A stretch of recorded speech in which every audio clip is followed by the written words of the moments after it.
Halo, assalamualaikum. Kembali lagi di YouTube channel Maya Santia. Aduh, aku lagi dandan seperti ini, mau sekalian jalan ya. Kembali lagi di YouTube channelnya Maya Santia. Mau informasi nih. Kali ini informasinya aku berdiri kemarin lunggu, bahasanya begitu.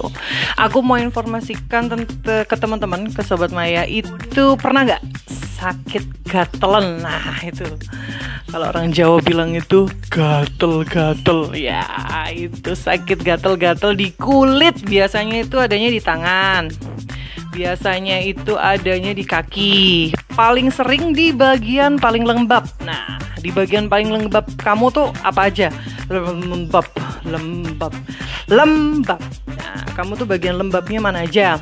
Misalnya nih, di ketiak, sela-sela kaki tuh, sela-sela alat vital ya misalnya, terus di belakang telinga dan leher. Itu biasanya sarang dari bakteri jamur untuk teko di situ ya. Jadi datang ke situ, nengok-nengok di situ, mengerubutinya dan bercampur keringat, baunya luar biasa, dan kalau terlalu lama tidak dibersihkan jadilah gatelan pemirsa. Jadi jadinya itu gatel, sakit, terus apa ya, ada nyerinya juga. Nah, aku memang posisi dari kesehatan lingkungan, seorang sanitarian. Aku mau informasikan nih, Maya Santia mau kasih informasi ke Sobat Maya, gimana sih caranya mencegah untuk gatelan, dan bisa juga dipakai kalau gatal-gatal kita itu sudah terlaksana. Jadi posisinya jangan itu sudah sakit gatal posisinya, jadi harus ngapain? Nah, untuk yang harus dilakukan, satu, memang harus konseling dengan seorang sanitarian.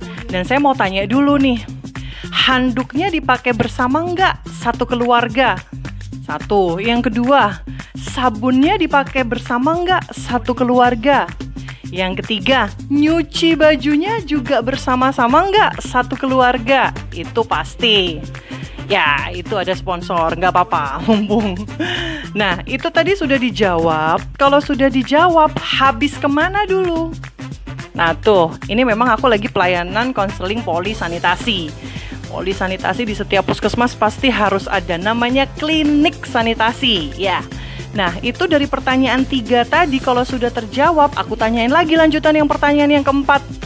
Habis dari mana? Misalnya habis berenang, membersihkan comberan, atau tidak pernah cuci tangan, atau kemanapun nggak tahu ngapain, akhirnya menghasilkan jamur dan bakteri yang menganga, timbul gatelan. Nah itu bisa gitu ya. Nah setelah terjawab sudah, nah ini wajib dilakukan. Tenot. 1. Pakailah handuk masing-masing satu keluarga. 2. Handuknya setiap 6 bulan sekali harus diganti karena bakteri sudah ngumpul di situ walaupun dicuci. Dan kalau kamu nih posisinya nih sedang sakit gatal, wajib dicuci setiap 3 hari sekali. 3 hari sekali loh yo. Nah, itu masalah tentang handuk.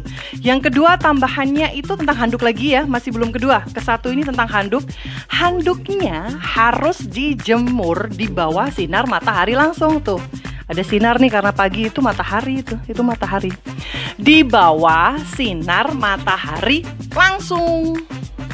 Jadi jangan di dalam kamar mandi atau di bawahnya itu got, atasnya itu rumbunan atau apa. Jangan. Itu posisi kamu sakit gatal ya.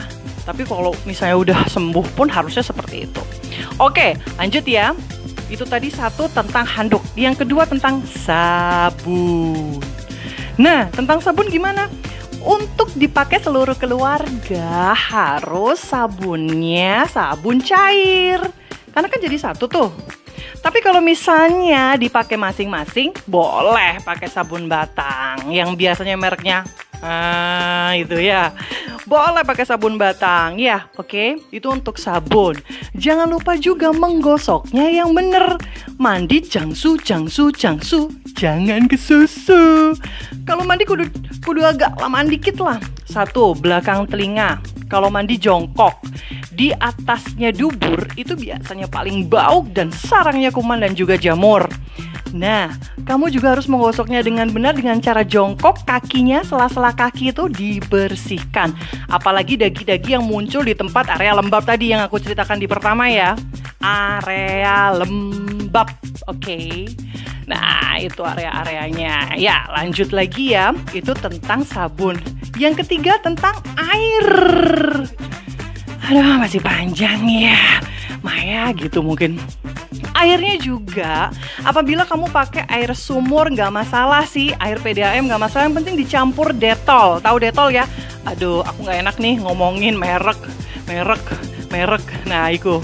Jadi dulur-dulur itu kudunya mencampur dengan Dettol 1 sendok saja di air bak mandi. Itu juga untuk yang bagian kos-kosan. Biasanya kan kamar mandinya campur tuh.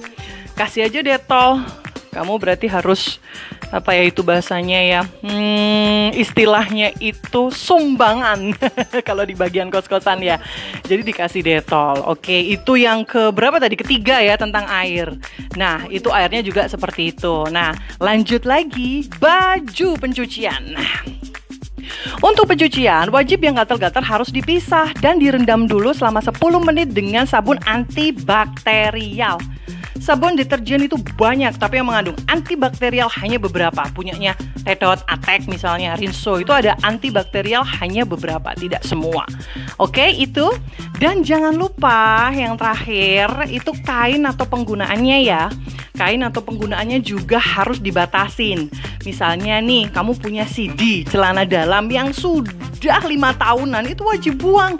Minimal 6 bulan harus diganti semua. Apalagi sampai kotor kekuningan. Hayo siapa? Nanti di channel satunya aku bahas tentang kebersihan diri ya, bagaimana cara membersihkannya. Dan yang terakhir, harus sering cuci tangan pakai sabun, juga melakukan PHBS. Perilaku hidup bersih dan sehat, ke dokter dong. Nah, itu terakhir. Jadi kalau sudah ke dokter, dapat resep dari dokternya, konseling ke polisanitasi, klinik sanitasi, dua-duanya dipakai, pasti sembuh. Nih aku coba.